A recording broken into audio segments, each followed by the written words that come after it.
Putri Sembada, Bab 7. Surat dari masa silam. Udara siang di pinggir kota terasa lebih lengang dibanding hiruk-pikuk Malang. Angin membawa aroma tanah basah dari kebun belakang rumah, bercampur wangi kayu tua dari bangunan sederhana milik Nenek Marni. Rara duduk di kursi bambu ruang tamu sambil menggoyang-goyangkan kaki, bosan. Tangannya sibuk memainkan gantungan kunci berbentuk beruang yang selalu menempel di tasnya. "Ra, jangan cuma bengong. Bantu nenek sebentar," suara parau nenek terdengar dari dapur. Rara menoleh cepat. "Bantu apa, Nek? Jangan bilang disuruh metik cabai di kebun." "Ya, panas banget, tahu." Nenek muncul sambil membawa keranjang anyaman berisi kain-kain lusuh. Wajahnya serius, matanya berkilat aneh. "Bukan kebun, loteng." "Loh, rumah nenek ada loteng?" Rara langsung menegakkan tubuh, antusias bercampur heran. "Dari dulu ada, cuma kamu yang belum pernah naik," jawab nenek tenang. Ia meletakkan keranjang di kursi panjang, lalu berjalan ke pojok ruang tamu. Dengan gerakan hati-hati, ia menggeser lemari kayu tua yang penuh goresan waktu. Dari bawah lantai papan, muncullah pegangan besi berkarat. Mata Rara membesar. "Wih, kayak film petualangan. Ada pintu rahasia segala." "Bukan rahasia," sahut nenek sambil menarik papan itu. "Hanya jarang dipakai." Tangga lipat kayu diturunkan, debu beterbangan. Bau lembab bercampur kayu lapuk memenuhi ruangan. Rara menutup hidung dengan lengan, lalu nekat menaiki tangga. Nenek tetap di bawah, hanya mengawasi dengan tatapan dalam. Begitu sampai di loteng, Rara langsung terpaku. Ruangan sempit dengan atap miring itu penuh benda-benda lama, peti kayu, karung goni, kain usang, bahkan teko logam berdebu. Cahaya matahari menembus celah genteng, menciptakan lorong cahaya tipis yang menyorot debu beterbangan. "Banyak banget barang, kayak museum pribadi," gumamnya. Ia mengibaskan sapu yang sudah tersedia, lalu mulai menjelajah. Satu persatu peti dibukanya. Ada piring retak, mainan kayu, buku tulis ibunya waktu sekolah. Rara terkikik melihat halaman penuh coretan hati dengan tulisan, "Lastri" dan di tengah. Waduh, Bu Lastri ternyata pernah alay juga. Namun perhatiannya berhenti pada sebuah lemari kecil berwarna coklat tua, jauh lebih kokoh dari barang lain. Ukiran bunga teratai menghiasi permukaannya, dikelilingi huruf Jawa kuno. Pintu lemari terkunci rapat, kuncinya sudah karatan. Ini menarik," bisiknya. Ia mencoba menarik gagang pintu. Macet. Dengan tenaga sedikit saja, pintu terlepas dari engselnya. "Ups, bukan salahku ya, ini emang rapuh," bisik Rara buru-buru. Di dalam lemari itu hanya ada satu kotak kayu kecil, terbungkus kain batik pudar. Kotaknya ringan, tapi seolah bergetar halus saat disentuh. Rara duduk bersila di lantai, membuka ikatan kain. Kotak itu sederhana, namun pada tutupnya terukir singa bersayap, simbol yang pernah ia lihat di buku sejarah tentang kerajaan Singhasari. Degupan jantungnya bertambah cepat. Astaga, jangan-jangan ini beneran kayak di film Harta Karun. Ia membuka kotak, isinya gulungan kertas tebal kecoklatan, diikat benang rami. Rara membuka perlahan, takut kertas itu rapuh. Tulisan tangan dengan tinta hitam muncul, menggunakan aksara Jawa kuno dengan catatan kecil berhuruf Latin di bawahnya. Dengan suara pelan, ia membaca, "Raras Prabawati, bila engkau membaca ini, berarti darahmu telah bangkit kembali." Rara terhenti. Kok namaku?" Tangannya gemetar, tapi rasa ingin tahu mendorongnya melanjutkan. "Engkau adalah penerus garis perempuan sejak zaman Ken Dedes. Kekuatanmu bukan kutukan, melainkan anugerah. Namun, setiap anugerah menuntut tanggung jawab. Jagalah ia, jangan ulangi kesalahan nenekmu." Kening Rara berkerut. Ken Dedes, neneknya, maksudnya siapa? Ia melanjutkan membaca. 3 tanda akan muncul saat waktumu tiba. Pertama, tubuh mungilmu menyimpan tenaga ribuan prajurit. Kedua, mimpimu dipenuhi bisikan masa silam. Ketiga, musuhmu datang dari bayangan yang mencuri cahaya. Jika 3 tanda itu hadir, engkau tidak bisa lari. Darah Singhasari akan menuntunmu. Tubuhnya merinding. Ia teringat kejadian-kejadian aneh belakangan, tangannya menghentikan motor, mimpi wanita berjubah putih, bayangan orang asing yang terus mengikuti. Semuanya terasa terlalu pas dengan yang tertulis. "Jangan bilang, ini beneran tentang aku," gumamnya. Ia segera menggulung kertas itu kembali, memasukkannya ke kotak. Tangannya masih bergetar, seolah benda itu menyimpan energi aneh. "Raras," suara Nenek Marni memanggil dari bawah. Rara kaget hampir menjatuhkan kotak. "Iya, Nek, aku nemu surat aneh di sini." Ia turun dengan hati-hati, kotak itu dipeluk erat. Di ruang tamu, Nenek sudah duduk di kursi bambu, wajahnya tenang seperti sudah menunggu. Tatapannya langsung tertuju pada kotak kayu di pelukan Rara. Mata tua itu berkilat penuh arti. "Akhirnya kamu menemukannya juga." Rara menelan ludah, kebingungan bercampur deg-degan. "Nek, ini apa sebenarnya?" Rara menaruh kotak kayu di meja bambu, tepat di antara dirinya dan Nenek Marni. Hatinya masih berdebar cepat setelah membaca tulisan aneh yang menyebut namanya. "Nek, ini maksudnya gimana? Kenapa bisa ada surat kayak gini, terus kok bisa seolah-olah nyiapin buat aku?" tanyanya sambil mengernyit. Nenek Marni menatapnya dengan sorot teduh. "Itu bukan surat biasa, Ra. Itu pesan dari leluhur, warisan yang turun dari generasi ke generasi, selalu pada perempuan tertentu di garis keluarga kita." Rara mengedip, lalu melirik kotak itu seperti takut kotaknya tiba-tiba bicara sendiri. "Leluhur, maksudnya nenek buyut? Atau, yang lebih jauh lagi?" "Lebih jauh," jawab nenek perlahan. "Jauh ke masa Singhasari, masa Ken Dedes." Nama itu membuat Rara terdiam. Ia pernah belajar sekilas di kelas sejarah, tapi rasanya aneh mendengar namanya disebut dalam percakapan pribadi. Ken Dedes, yang katanya kecantikannya bikin raja rebutan itu. Nenek tersenyum tipis. "Bukan kecantikannya yang penting, Raras. Melainkan kekuatannya, dan darah itu mengalir ke dalam tubuhmu." Rara refleks menatap tangannya sendiri, lalu mencubit pipinya. "Hah? Jadi aku ini keturunan permaisuri kerajaan. Kok nggak ada vibes bangsawannya sama sekali?" "Ya, lebih kayak vibes tukang cilok." Ucapan itu membuat nenek terkekeh pelan. Namun tawa mereka seketika terhenti saat suara motor berhenti di halaman depan. Pintu kayu terbuka, dan Bu Lastri masuk dengan wajah lelah. Begitu melihat kotak terbuka di meja, wajahnya langsung menegang. "Kalian, jangan bilang Rara sudah baca isinya." Suaranya penuh panik. Rara melirik ibunya dengan wajah polos. Kebetulan, iya. Tapi aku nggak sengaja, Bu. Aku kira isinya perangko kuno atau minimal surat cinta jadul. Ternyata malah, kayak naskah film fantasi." Lastri menatap tajam ke arah nenek. "Bu, kenapa ibu biarkan dia tahu? Aku udah jelas-jelas bilang jangan dulu." Nenek tidak bergeming. "Lastri, kamu terlalu takut. Dia sudah besar, ia berhak tahu dari mana asal darahnya." "Tahu? Apa gunanya tahu kalau itu cuma bikin dia terseret ke hal-hal berbahaya?" Lastri menoleh ke putrinya. "Rara, kamu nggak ngerti. Surat itu bukan sekadar cerita dongeng.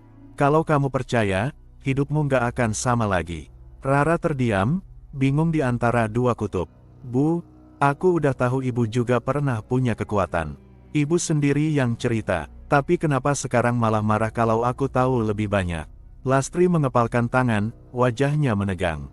"Karena semakin kamu tahu, semakin besar kemungkinan kamu kehilangan, kayak aku dulu." Nenek menggeleng. "Bukan tahu yang bikin kehilangan, Lastri. Tapi lupa dari mana asalnya. Justru dengan tahu, dia bisa belajar mengendalikan." Suasana menjadi berat. Rara meraih gulungan surat, menunjukkannya ke ibunya. "Bu, ini nyebut tanda-tanda yang kayaknya, ya, agak nyambung sama aku. Aku mimpi aneh, aku punya tenaga yang gak masuk akal, dan ada orang misterius yang ngikutin aku." Masa kebetulan, Lastri menatap tulisan di surat itu, lalu menutup mata sejenak. "Aku benci mengakuinya, tapi tidak, itu bukan kebetulan." Rara mendesah, lalu tersenyum kecut. "Jadi bener aku ini kayak, apa ya, semacam superhero warisan kerajaan?" "Bukan superhero," potong Lastri cepat. "Superhero ada di komik, kamu ini nyata, dan yang nyata selalu lebih rumit, Ra." Rara mengangkat bahu, mencoba meringankan suasana. "Ya, tapi kalau aku bisa warisi darah kerajaan, masa aku nggak boleh bangga dikit?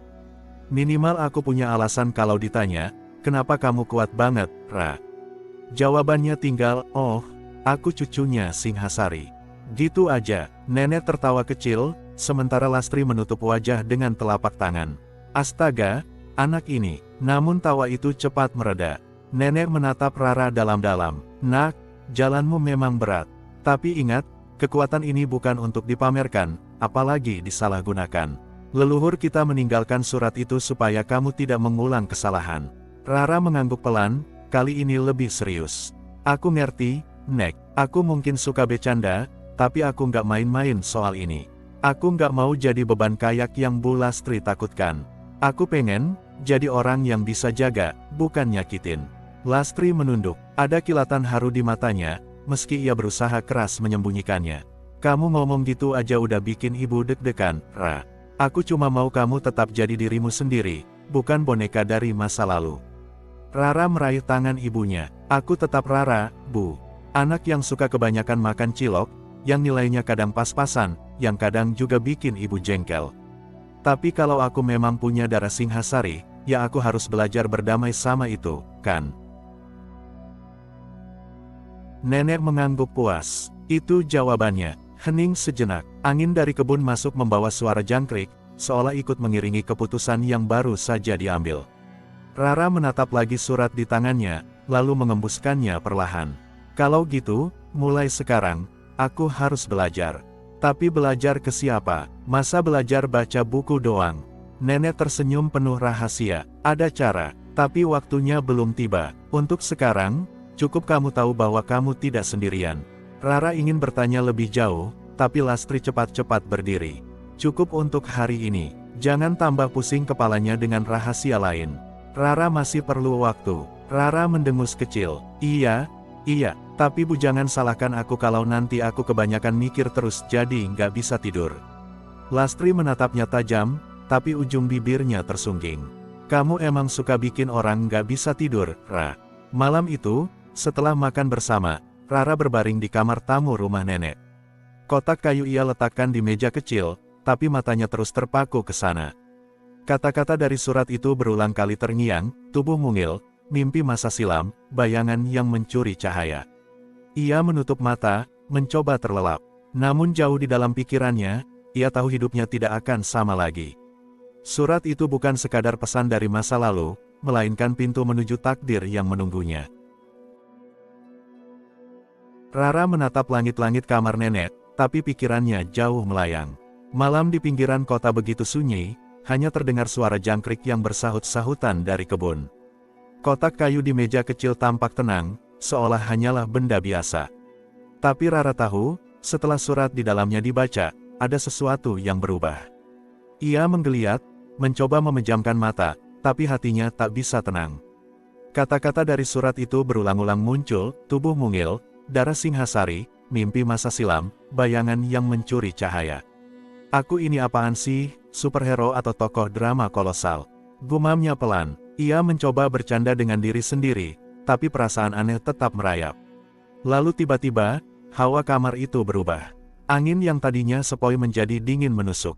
Tirai jendela bergoyang, padahal kaca sudah tertutup rapat. Lampu pijar redup berkelip-kelip. Rara bangun setengah duduk, matanya melebar. Apa listriknya mau mati? Jangan-jangan PLN lagi gangguan. Namun ia tahu ini bukan soal listrik. Dari arah kotak kayu, samar-samar muncul kilau halus, seperti sinar bulan yang menetes keluar dari celah.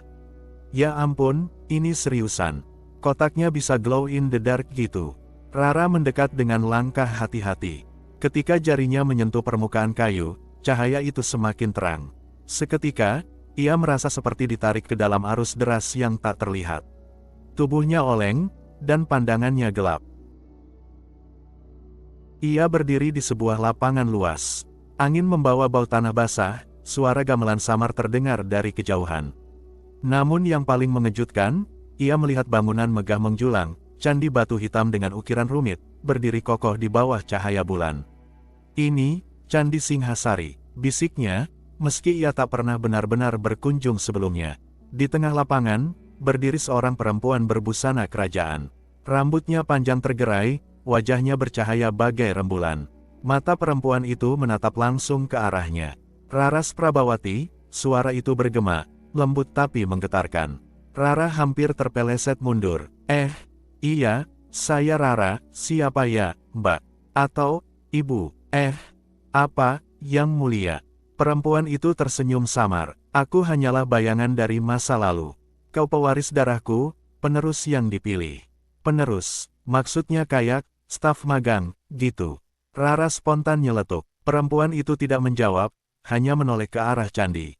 Dan saat Rara mengikuti arah pandangan itu, ia melihat sesuatu merayap dari balik dinding, sosok-sosok hitam tanpa wajah, melata dengan langkah menyeramkan. Suara gamelan berubah sumbang, dari merdu menjadi seperti dipukul dengan kasar. Udara mendadak berat, membuat napas Rara tersengal. Bayangan itu, kata perempuan itu lirih, akan terus mengejarmu. Seperti ia mengejarku dulu. Kau harus siap, Raras. Kau bukan sekadar gadis dengan tenaga besar. Kau adalah penjaga warisan. Sosok-sosok hitam itu semakin mendekat. Rara merinding, tubuhnya ingin lari, tapi kakinya menancap ke tanah. Tunggu, aku kan belum siap ujian nasional jadi penjaga warisan. Bayangan-bayangan itu menyerbu, tapi seketika perempuan itu mengangkat tangannya. Cahaya keemasan memancar, menahan mereka. Ia menatap Rara sekali lagi.